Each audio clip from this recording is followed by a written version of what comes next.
kelas 5, apa kabar? Semoga masih dalam keadaan sehat dan juga tetap semangat ya dalam belajar. Nah, hari ini kita lanjut lagi materi IPA kita ya. Untuk hari ini silahkan buka buku kamu halaman 25 ya, silahkan buka buku kamu halaman 25. Hari ini kita akan mempelajari kelenjar pencernaan pada manusia. Nah, kemarin kita udah belajar nih tentang proses pencernaannya atau alur ataupun sistem pencernaan pada manusia ya, dimana kita sudah mempelajari kemarin ada 6 bagian ya, dari mulut, kerongkongan, kemudian ke lambung, usus halus, usus besar, kemudian ke anus.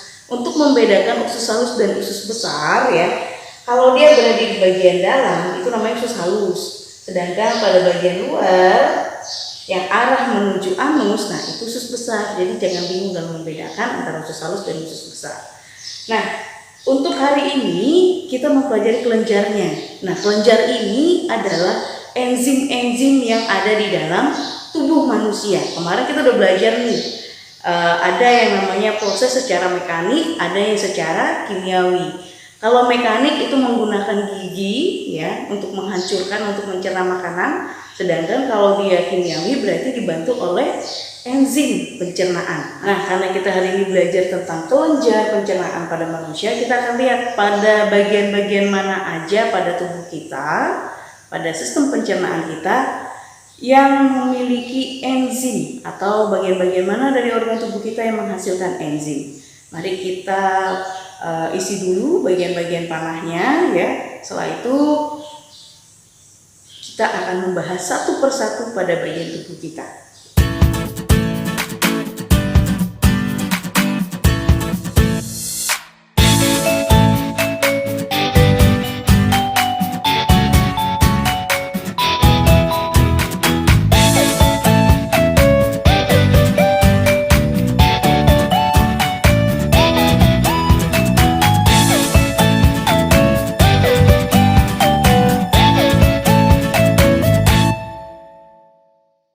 Oke, nah ini bagian-bagian ya, ada 4 bagian dalam tubuh kita yang menghasilkan enzim ya. Nah, dimana yang pertama adalah mulut.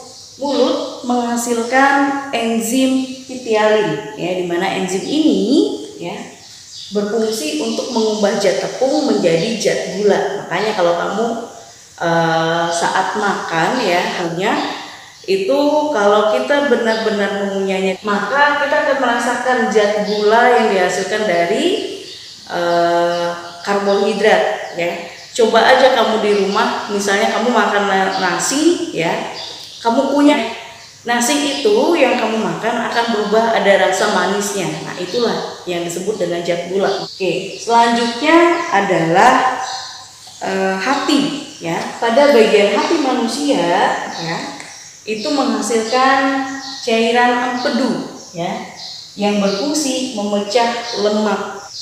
Nah, cairan empedu ini juga akan diteruskan nanti ke bagian usus ya, usus halus. Jadi nanti di usus halus dengan bantuan adanya cairan empedu ini akan memproses pencernaan lemak pada usus halus ya. Nah, selanjutnya adalah lambung. Lambung memiliki 2 enzim ya, dan satu adalah asam klorida. Nah, pada lambung ini ada pencernaan secara mekanik dan juga ada kimiawi. Mekaniknya adalah proses pencernaan mekaniknya itu oleh otot-otot dari lambung ya. Kemudian kalau untuk kimiawinya itu ada enzim pepsin dan juga enzim renin ya, dimana enzim pepsin itu mengubah protein menjadi pepton, dan enzim renin itu berfungsi untuk mengendapkan protein susu ya. Dan di dalam lambung juga terdapat asam klorida. Nah, asam klorida ini fungsinya adalah untuk membunuh kuman dan melarutkan makanan ya. Jadi di dalam lambung kita itu ada asam klorida ya, yang berfungsi untuk membunuh kumannya dan melarutkan makanan. Tapi Jangan mendengar ada pembunuh kuman pada lambung lalu kita makan jajan yang sembarangan, ya tidak demikian juga ya. Kalau kamu jajannya sembarangan terus ya hancur juga lambungmu ya. Nah, selanjutnya adalah pankreas ya. Jika kalian lihat di gambar buku kalian halaman 26 itu ya, ada bagian yang berwarna agak hijau muda ya. Di sana itu adalah bagian pankreas. Nah, pankreas ini terdapat 3 enzim yang dihasilkan oleh pankreas, di mana enzim itu adalah enzim amilase, kemudian lipase dan tripsin. Enzim amilase ya akan mengubah zat tepung menjadi zat gula. Kemudian enzim lipase itu akan mengubah lemak menjadi asam lemak, dan enzim tripsin akan mengubah protein menjadi asam amino. Dan kalau kalian lihat di buku kalian dikatakan bahwa enzim-enzim yang dihasilkan oleh pankreas akan disalurkan ke bagian usus halus ya untuk mencerna makanan. Nah, bagian dari pankreas enzim-enzim ini tadi akan disalurkan ke bagian usus halus, sama dengan cairan yang dihasilkan oleh hati yaitu cairan empedu, itu juga akan disalurkan ke bagian usus. Nah, di bagian usus inilah terjadi lagi yang namanya pencernaan dengan adanya bantuan dari enzim-enzim ini ya akan lebih membantu lagi dalam proses pencernaan pada bagian perut. Nah, kalau untuk bagian usus besar itu terdapat bakteri. Bakteri apakah itu? Nah, kalau untuk bagian usus besar itu terdapat bakteri E. coli ya. Dimana kita kenal bakteri ini adalah untuk membantu proses pembusukan. Jadi sisa-sisa makanan ya itu akan terjadi pembusukan pada usus besar yang dilakukan oleh bakteri E. coli ya. Makanya kalau kamu pup aromanya tidak enak karena terjadi memang pembusukan ya. Nah, itu oleh bakteri E. coli pada bagian usus besar.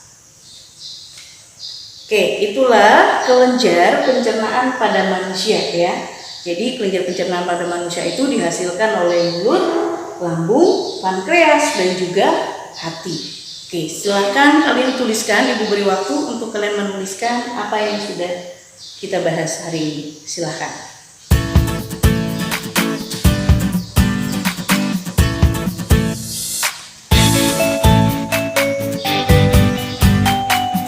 Oke, setelah kalian menuliskan ini, silahkan kalian buka buku kamu halaman 30 ya.